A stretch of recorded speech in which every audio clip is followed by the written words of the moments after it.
13 राज्य और 88 सीटों पर तकरीबन 1200 उम्मीदवार इस वक्त मैदान में हैं, जिनकी किस्मत का फैसला आप कर रहे हैं। जी हाँ, इस बीच आपको बता दें, बहुजन समाज पार्टी के नेशनल कोऑर्डिनेटर आकाश आनंद ने नोएडा के सेक्टर 44 में वोट डाला। उन्होंने परिवार के साथ मतदान किया। वोटिंग के बाद उन्होंने घर से बाहर आकर अपने मताधिकार का इस्तेमाल करने की तमाम मतदाताओं से अपील भी की।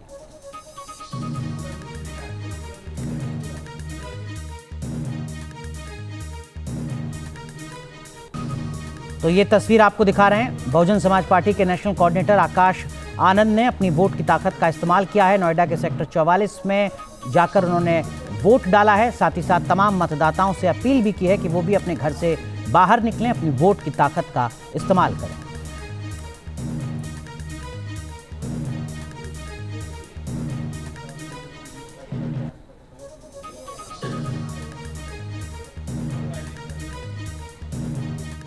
क्या उम्मीदें हैं, क्या लग रहा है आपको? देखिए, हमें पूरी उम्मीद है कि इस बारी जो हम लोग ग्राउंड पे देख रहे हैं, बहुत अच्छा रिजल्ट आने वाला है। और मैं ये अपॉर्चुनिटी लेता हूं कि आप आपके सभी दर्शकों को बताऊं कि आप ज़रूर बाहर जाएं और वोट डालें। ये मेरी तरफ से बहुजन समाज पार्टी का प्रचार नहीं, बट आपका राइट है। बाबा साहब डॉक्टर भीमराव अम्बेडकर जी ने आपको ये हक दिया है वोट डालने का। आपको जो सही लगे पार्टी, आप उसको वोट डालें। पर मैं बहुजन समाज पार्टी का नेशनल कोऑर्डिनेटर हूं, तो आपसे ज़रूर कहूंगा कि बहुजन समाज पार्टी को इस बारी वोट डालकर यहां बहन जी को जिताने का काम करें। जिस तरह से देखा जा रहा है कि पार्टी ने किसी को सपोर्ट नहीं किया है, ना ही आप इंडिया गठबंधन की तरफ गए, ना ही इधर, क्या लग रहा है, क्या उम्मीदें हैं आपको, और क्या इलेक्शन के बाद आप किसी से को ज्वाइन कर सकते हैं, ऐसा लग रहा है? देखिए, पोस्ट पोल अलायंसेस बहन जी डिसीजन लेंगी चीज़ों रिजल्ट्स को, आउटकम को देख के।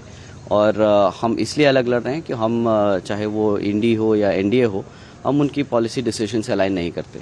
हमारा एजेंडा बहुत क्लियर है। वी आर टॉकिंग अबाउट, हम रोज़गार के बारे में बात कर रहे हैं। हमारे लिए सुरक्षा बहुत बड़ा मुद्दा है, हमारे लिए शिक्षा बहुत बड़ा मुद्दा है।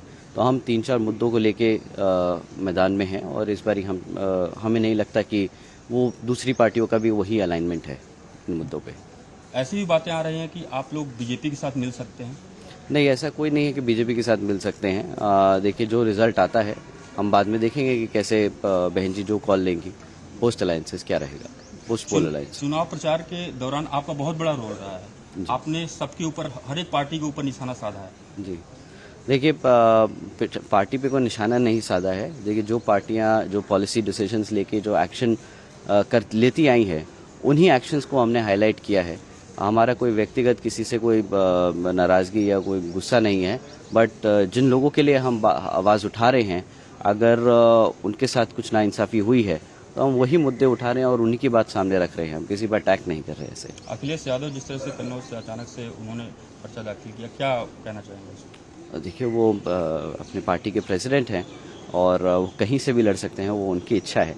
तो हमारी तरफ से तो हम ये कहेंगे all the best. Aparna Yadav ने भी उनके ऊपर अटैक किया, कहा कि आसान नहीं होगा उस सीट से। नहीं, ऐसा नहीं है कि आसान नहीं होगा, मुश्किल नहीं होगा, ऐसा किसी के लिए भी कहना सही बात नहीं है।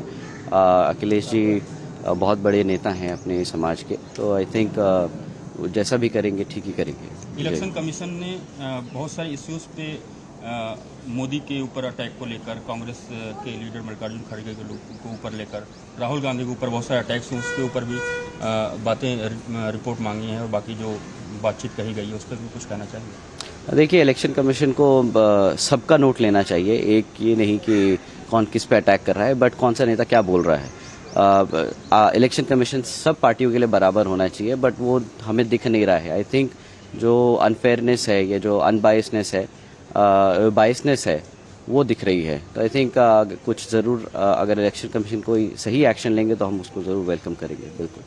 मायावती जी के विजन के बारे में बताना चाहेंगे, लोकसभा इलेक्शन के बाद क्या, किस तरह से आप देखना चाह रहे हैं उनको? प्राइम मिनिस्टर कैंडिडेट के रूप में देखना चाह रहे हैं, क्या विजन क्या है? देखिए, बहन जी हमेशा से हमारे लिए प्राइम मिनिस्टर की कैंडिडेट ही हैं। वो हम चाहते हैं, बहुजन समाज पूरा चाहता है कि बहन जी को हम पहली दलित प्रधानमंत्री बनाएं।